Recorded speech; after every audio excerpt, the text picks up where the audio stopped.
बहुत चर्चाएं हो रही हैं, कम से कम एक चर्चा तो पकड़ो जिससे तुम्हारे हृदय मंदिर के पट खुले और तुम्हें साक्षात्कार हो जाए भगवान का।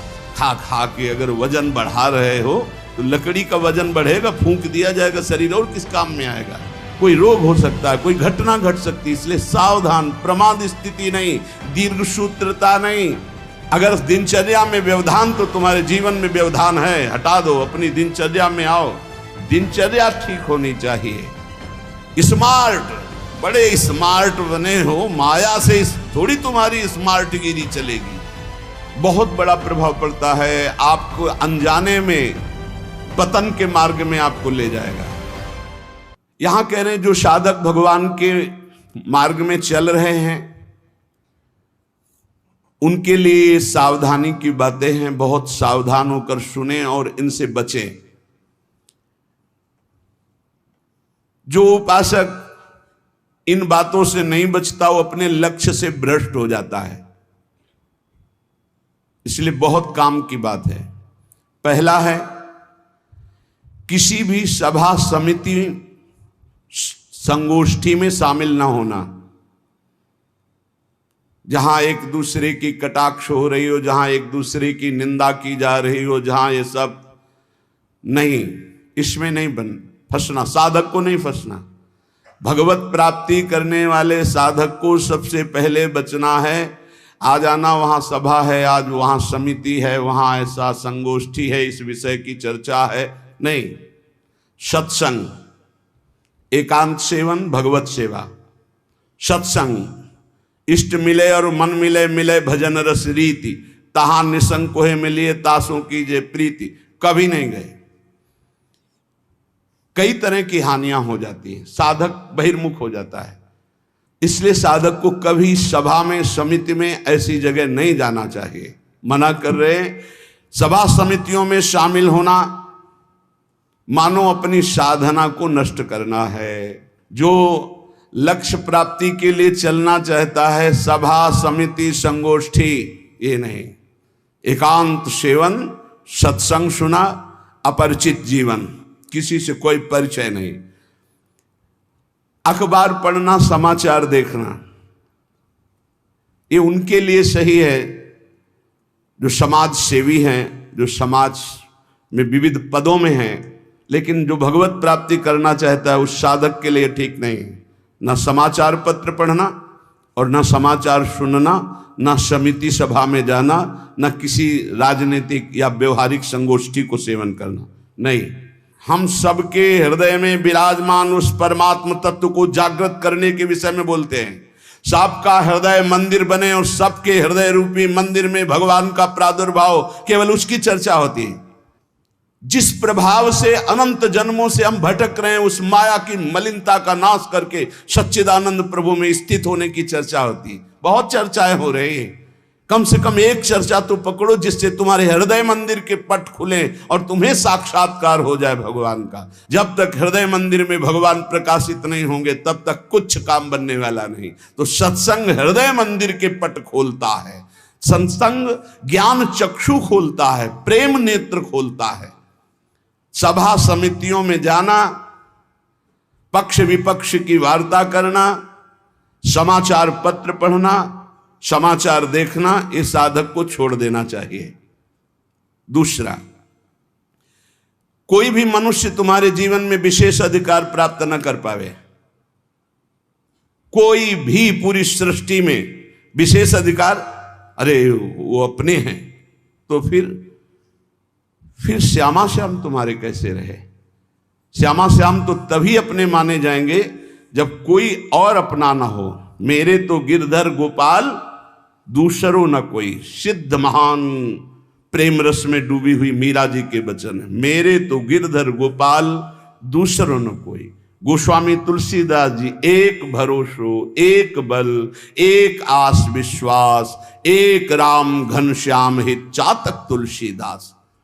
किसी भी मनुष्य से विशेषता पूर्वक आपका संबंध ना होने पावे,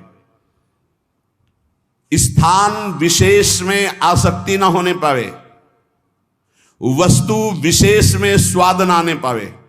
भगवत प्राप्ति करना है तो दूसरी बात सावधानी पूर्वक, कोई हमारा विशेष नहीं, कोई खास नहीं, कोई वस्तु, व्यक्ति, स्थान, कोई विशेष हमारे नहीं। जहां राखो तहां रहो, मान सुख रास है। जहां मेरे स्वामी जैसे रख रहे हैं वैसे रह रहा हूं। मेरा नहीं, मेरे स्वामी कहे जब चाहे तब हटा दे, जब चाहे तब रख ले, उनकी बात है। वस्तु जैसा चाहा वैसा भेज दिया, वैसा हम उसका सेवन कर रहे हैं। हमारे लिए कोई खास वस्तु नहीं, मेरे स्वामी ने भेजा इसलिए बात है। तीसरी, मठ या आश्रम की स्थापना करके उसके विषय में चिंतन करना और धन आदि की चाह करना, यह साधक भगवत प्राप्ति से भ्रष्ट होने की वृत्ति है। ये सिद्धों का कार्य है, साधकों का नहीं। मठ आदि की स्थापना करना ये सिद्धों का कार्य, आचार्यों का कार्य है। आश्रम आदि की निर्माण वृत्ति करके फिर उसके संचालन के विषय में चिंतन करना, फिर रुपया पैसा इकट्ठा करना, और जब मर गए तो बाद में जो 4 शिष्य हैं आपस में झगड़ा करना, मुकदमाबाजी शुरू होना। बचो इससे। जैसे बने बनाए मंदिर हैं, बने बनाए जगह हैं, हमको वास मिल रहा है, वास कर रहे, हटा दिए जाएंगे, फिर फुटपाथ में बैठ जाएंगे, पर हमारा कोई चिंतन चुरा ले, ऐसा नहीं। हम ऐसा कुछ नहीं करेंगे जिससे हमारा चिंतन बंटवारा हो जाए। मेरे प्रभु हैं, वो थे, वो रहेंगे। उनके एक निमिष मात्र से अनंत ब्रह्मांडों का सृजन हो जाता है। वो जहां रखेंगे जैसे रखेंगे। जहां राखो तहां रहो, मान सुख रास है। उपासक किसको बैठा ले? स्थान विशेष में आ सकती नहीं, व्यक्ति विशेष में आ सकते नहीं, वस्तु विशेष में आ सकते नहीं। हमारे लिए न कोई वस्तु विशेष है, न स्थान विशेष है, न व्यक्ति विशेष है। मठ और आश्रम आदि की स्थापना करके उसके चिंतन में डुबोना, अपने मन को मानो दुर्गति का मार्ग चयन कर लेना। थोड़ा सा कड़वा लगेगा ये बात। हम कह रहे हैं सिद्धों का कार्य, साधकों का नहीं। साधकों को नहीं फंसना चाहिए। अगर साधक फंसेगा तो नष्ट हो जाएगा, पक्का, इसमें कोई संशय नहीं। वाल्मीकि रामायण में एक प्रसंग आता है कि एक ब्राह्मण देवता भिक्षा याटन के लिए निकले हुए थे, कई दिन के भूखे थे, भिक्षा मिली नहीं, तो रास्ते में कुत्ता आराम से पड़ा था, 3-4 लाठी उसकी खोपड़ी में मारी, फूट गई खोपड़ी। उस समय राजाधिराज चक्रवर्ती महाराज अनंत कोटि ब्रह्मांडों के स्वामी भगवान श्री राम सिंहासन पर विराजमान थे। दरवाजे से आवाज मारी, सेवक ने कहा एक कुत्ता अपनी प्रार्थना करना चाहता है। भगवान ने बुलाया, बोलो। बोले मैं आराम से मार्ग में पड़ा था प्रभु, क्या मार्ग के साइड में पड़े रहना अपराध है? मैं कुत्ता हूं तो इसलिए मेरा इतना भी अधिकार नहीं कि मैं रास्ते के साइड में पड़ा रहूं। नहीं हुआ क्या, एक ब्राह्मण ने हमारे 4-5 लाठी मारी, खोपड़ी फूट गई। आप बताओ क्या मेरा दोष क्या था? मैंने भूखा भी नहीं, मैंने उसको कुछ छेड़ा भी नहीं, फिर क्यों मारा? बोले हमारे दरबार में ब्राह्मण को तो दंड दिया नहीं जाता। हाँ आप आए हो इसलिए बुलाते हैं उनको और प्रार्थना करेंगे कि ऐसा क्यों किया। बुलाए गए, भगवान आदर किए उन्हें और कहा आपने ऐसी त्रुटि क्यों की, क्यों मारा इसको? बोले 3-4 दिन से भिक्षा नहीं मिल रही थी, आराम से सो रहा था, मैं भूखा टहल रहा हूं, गुस्सा आई, हमने मार दिया। अपराध है आपका? हाँ है। कुत्ते से कहा कि मैं तो दंड नहीं दे सकता क्योंकि हमारे दरबार में ब्रह्म ऋषि को दंड नहीं दिया जाता, आप दंड निर्धारित कीजिए, क्या दंड दिया जाए? उनका कलिंजर पर्वत का इनको महंत बना दिया जाए। तो ये दंड है, पुरस्कार।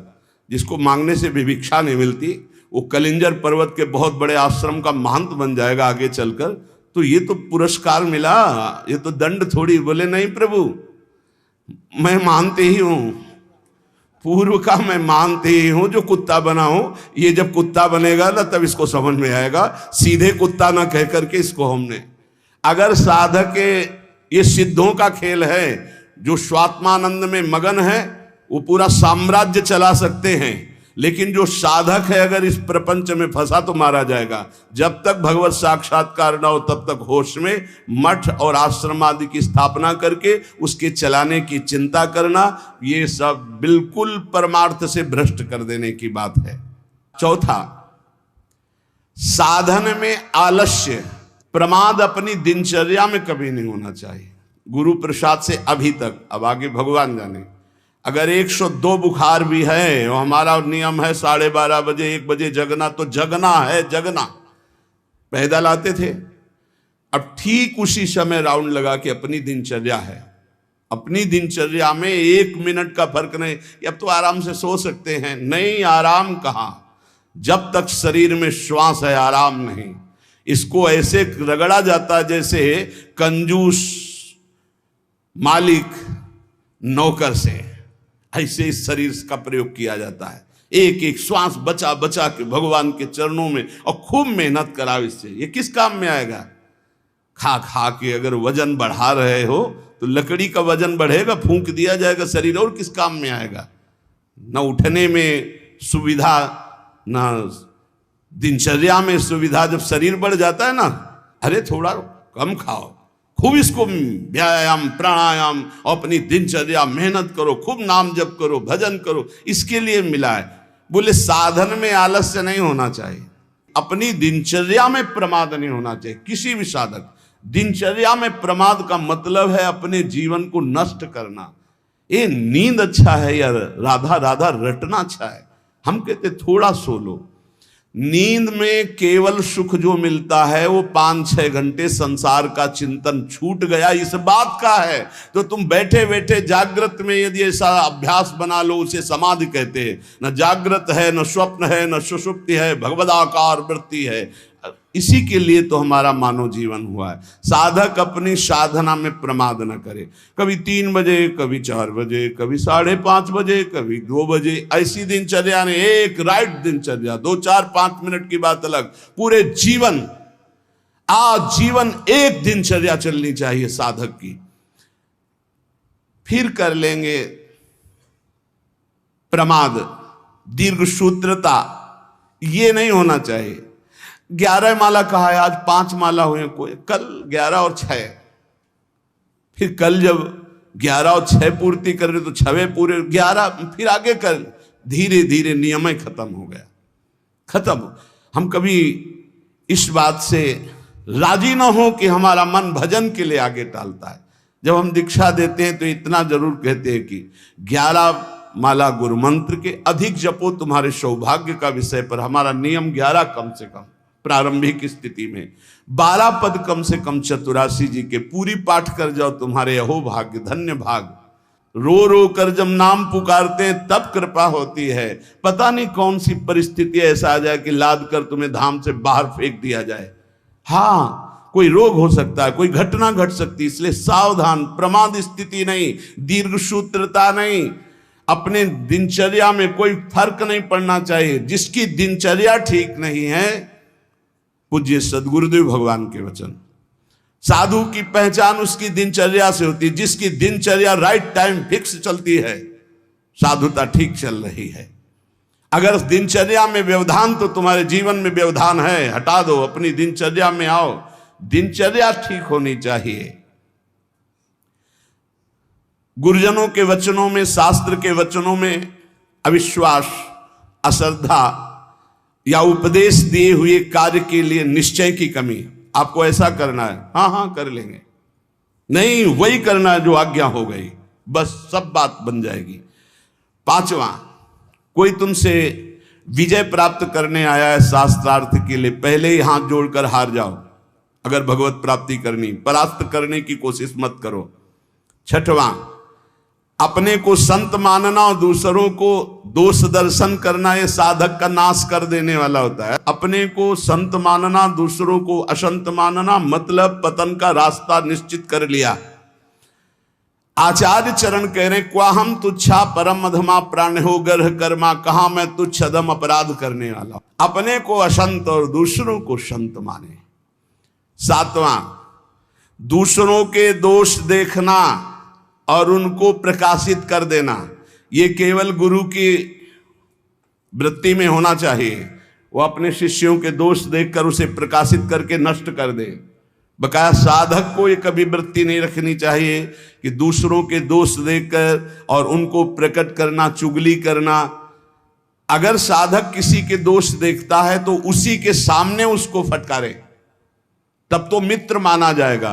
और उसके चले जाने के बाद यदि पीछे चर्चा करता है तो उसे निंदा करते हो, निंदा करने से पाप लगेगा, तुम्हारे अंदर वही दोष बहुतायत मात्रा में जागृत हो जाएगा। शब्द याद कर लो। अगर किसी के प्रति तुम्हारा दोष दर्शन है तो उसी के सामने कहो उससे, ए भाई हमने सत्संग में सुना है, ये जो तुम्हारी बात है ना ये ठीक नहीं है, इसको सुधार कर लो, तो निंदा नहीं मानी जाएगी। वो चला गया, इसके बाद आप उसकी चर्चा करते हैं, अब ये पाप होगा। पर निंदा के कीते आवत नहीं कछुआत, मूर्ख पर्वत पाप को ले चल अपने साथ। 8वां, किसी भी मनुष्य का ना शरीर से अपमान, न वाणी से अपमान और न मन से उसके नाश का चिंतन। जो तुम्हारा अहित कर रहा है, तुम्हारी निंदा कर रहा है, तुम्हारा अपमान कर रहा है, तो तुम्हें लौट कर अपमान नहीं करना। यह सिद्धांत है भगवत प्राप्ति का। और मन से संकल्प नहीं बनाना कि भोगोगे, क्योंकि तुम भजन करते हो। अगर ऐसा सोचे तो वो भोगेगा जरूर, लेकिन तुम्हारा भजन भगवत प्राप्ति के योग्य नहीं रह जाएगा। 9वां, पर चर्चा, बैठकर सदैव दूसरे के विषय की चर्चा। ये साधकों में कुछ दोष होते हैं, इसलिए इसका सुधार करना चाहिए। पर चर्चा, पर निंदा से साधक को बहुत बचना है। ये जबान बहुत दुष्ट है, इसको रोको, वाणी को रोको। वाणी एक अमोल है, जो कोई बोले जान, हे तराजू तौल के तब मुख बाहर आन। और 10वां, सीरियल, नाटक, सिनेमा, नौटंकी, ये सब साधक नहीं।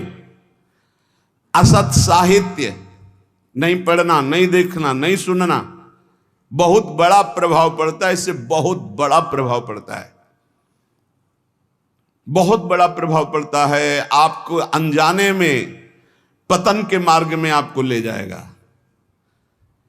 आपको सुनना है सत्संग तो सुनने वाला यंत्र रखिए। ये सुनने के लिए ये जो टच वाला मोबाइल है, बचो इससे, पक्की बात है।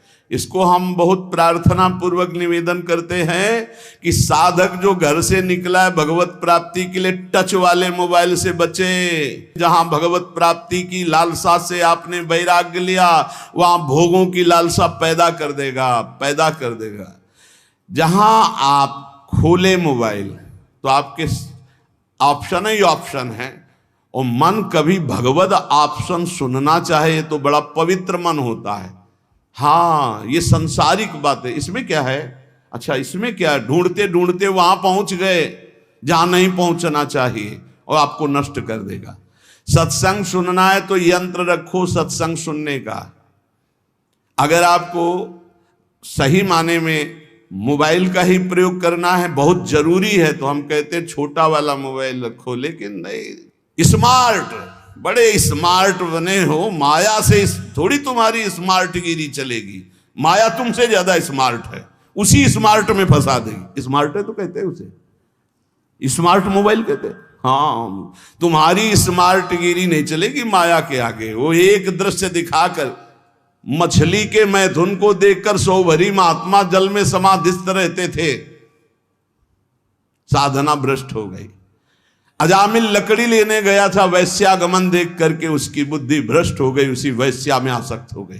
प्रार्थना है, बहुत है, बिना मोबाइल के नहीं चलता तो 1800 वाला ले लियो, 2000 का जो नहीं आता इतना बड़ा। भाई बहुत है, बात करनी, कहीं कोई तुम्हारा पदाधिकारी हो तो भाई देख लियो।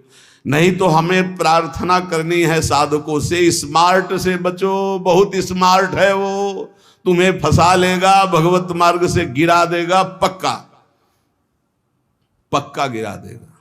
मान लो हम कह रहे हैं, लेकिन कोई नहीं मानने के लिए तैयार है। और किससे बात करनी? श्री जी के लिए स्मार्ट काम नहीं करेगा, वहां फोन बात होगी नहीं, वहां तो राधा नाम काम करेगा, राधा राधा राधा राधा राधा। हाँ, कुछ ऐसी आवश्यकताएं हैं जिनकी जरूरत है, क्योंकि बिना उसके काम नहीं चल सकता। तो हम कह रहे हैं जहां तक हो सके। और अगर किसी को बहुतय की रखना है तो बहुत हिम्मत करो, कसम खा लो कि कभी हम और क्षेत्र में नहीं जाएंगे। बहुत बड़ा क्षेत्र है। आज कोई भी व्यक्ति हमको प्रायः ऐसा नहीं दिखाई देता जिसकी कनपटी में मोबाइल ना लगा हो। भगवान का ये बहुत विचित्र कलयुग, भगवान ने ये यंत्र चलाया है, बहुत विचित्र। ये भगवान की बहुत माया चली। तो कह रहे नाटक, सिनेमा, फिल्म, सीरियल, समाचार, बचो भाई। अगर भगवत प्राप्ति करना है तो थोड़ा सावधान हो जाओ। 11वां, शास्त्र विरुद्ध कोई भी आचरण ना हो, नहीं तो भय को प्राप्त हो जाओगे। बड़े शेर दिल होकर के भी तुम्हें गुलामी ऐसे की सहनी पड़ेगी जो तुम सोच नहीं सकते। अगर अशास्त्रीय थोड़ा भी कर्म हुआ तो वही तुम्हें रौंद देगा। एक छोटा सा, एक नीच प्रवृत्ति वाला तुम्हारे ऊपर शासन कर लेगा। हमारी बात को समझना, जो लिखा है, शास्त्र विरुद्ध कोई भी आचरण तुम्हारे शेर दिल को रौंद देगा। शेर दिल का मतलब समझते हो, साधु सिंहवत होता है, बिल्ली बना देगा। वही तुम्हें डाउन होना पड़ेगा, वही तुम्हारी हंसी उपहास, वही तुम्हारी निंदा हो जाएगी, अशास्त्रीय आचरण। 12वां, बड़ों के आने पर खड़े हो जाना चाहिए, नहीं तो प्राण शक्ति कमजोर होती है। अपने से पूज्य और बड़े जन आवे तो हाथ जोड़कर खड़े हो जाने से हमारी प्राण शक्ति मजबूत होती है। पक्का मानो, ये जो दिल कमजोर हो रहे हैं ना, इसका कारण खान पान, व्यवहार अशास्त्रीय, ये जो सुबह 8-10 बजे तक सो रहे हैं, आयु नष्ट हो रही, ये जो नाना प्रकार के बाहरी भोजन कर रहे हैं, इनसे अपने यंत्र कमजोर हो रहे हैं। जो अशास्त्रीय कार्य हो रहे हैं उनसे जीवनी शक्ति नष्ट हो रही, प्राण शक्ति कमजोर हो रही। पक्का मानिए, आज प्रायः लोग ऐसा ही है कि 1-2 बजे रात्रि के सोते हैं और 8-10 बजे जगते हैं। हमारी प्रार्थना है भुवन भास्कर उदय हो रहे और आप सो रहे, तो आपकी श्री, कीर्ति, यश, पवित्रता, प्राण शक्ति, जीवन शक्ति, इन सब का नाश हो रहा है। अरे प्रातः काल भगवान उदय हो रहे हैं, हाथ जोड़कर प्रणाम मात्र कर लो, नार्घ देव तो प्रणाम तो कर लो, भुवन भास्कर पधारे सूर्य नारायण। लेकिन नहीं, 10-11 बजे तक सोते। प्रायः दिनचर्या बन रही। सही माने में 10 बजे सो जा, 11, 12, 1, 2, दिन में 1 घंटा विश्राम का। जिसको दिन में विश्राम नहीं तो 9 बजे सो जाओ। 5 घंटे सो जाना बहुत होता है, 5 घंटे बहुत। अभ्यास योग युक्तेन, जैसा आप अभ्यास कर लो वैसा। आपने अभ्यास कर लिया 3 घंटे में, तो 24 घंटे में 3 घंटे में काम हो जाएगा। आप अभ्यास कर लो। अरे साधना एक बार सोने का समय दे दिया, इसके बाद बस फिर नींद नहीं आनी चाहिए, फिर नींद नहीं आनी चाहिए हर समय ऐसे नींद। और 13वां, किसी भी वस्तु से या जीव से घृणा नहीं करनी। हमें प्रयोग नहीं करना, हमें घृणा नहीं करनी किसी भी वस्तु से, किसी भी जीव से। सब भगवान की सृष्टि, हमारे लिए जो आदेश है हम उसका खान पान करेंगे, उसका पालन। हमें घृणा किसी से नहीं, किसी से नफरत नहीं। ये घृणा नफरत ये भगवत मार्ग के पथिकों में नहीं होती। विपत्ति में घबरा करके किसी और से सहयोग मांग लेना, ये बहुत खास बात है। बैठे रहो, प्रभु देखते हैं, बने तो आपसे बने, नहीं तो बिगड़ जाए, देखेंगे आप कैसे बना। पक्का गिरते गिरते गोद में हो जाओगे। कई बार हमने अनुभव किया सेकंड का, अगर सेकंड की चूक हो जाती तो ऐसी घटना घट जाती है। सेकंड की चूक, सेकंड की चूक नहीं होने दी मेरे प्रभु ने, हमने कई बार देखा है। इसलिए भारी विपत्ति में घबरा कर किसी और का सहयोग लेना कभी ऐसा अनन्य भक्त के द्वारा नहीं होना चाहिए। अब क्या होगा? वही होगा जो प्यारे राम जी को भाएगा। और राम जी मंगलमय है, पक्का मंगल ही होगा, अमंगल नहीं हो सकता। भक्तों का सदैव ऐसा ही होता है। वही होगा जो हमारी प्रियालाल चाहते, वही होगा जो हमारे इष्ट चाहते। इष्ट मंगल भवन है, अमंगल हो नहीं सकता। भारी संपत्ति प्राप्त हो तो फूलना नहीं। अब तो वैसे सही बात देखो, जो भगवान का भजन करते हैं उनके लिए हर कोई वस्तु हर्ष वाली नहीं होती। किसी में हर्ष होता है, बहुत सी बढ़िया चीज मिल गई, बहुत सब, हर चीज नाशवान है। हर चीज, हर वस्तु, यहां जितना दुखालयम शाश्वतम नाशवान, यहां की कोई वस्तु हर्ष देने वाली है, सुख देने वाली है। प्रतिपल नष्ट हो रही, पर ज्ञान सही है नहीं है, इसलिए हम हर्षित हो जाते हैं कि हमको अमुक वस्तु मिल गई, अमुक व्यक्ति मिल गया, अमुक पदार्थ मिल गया। किसी भी कारणवश अकस्मात आपकी बात सिद्ध हो जाती है, जो आप कह दिए, तो आप उसके सिद्ध हो जाने पर जो आपने कहा, आपको दुख होना चाहिए। आपने जो चाहा वो हो गया, आपने जो मांगा वो हो गया, आपने जो कहा वो हो गया, तो आपको दुख मानना चाहिए। नहीं नहीं, ये अगर बात मेरे अंदर आ गई तो मैं भगवत प्राप्ति नहीं कर पाऊंगा, इस बात का दुख होना चाहिए।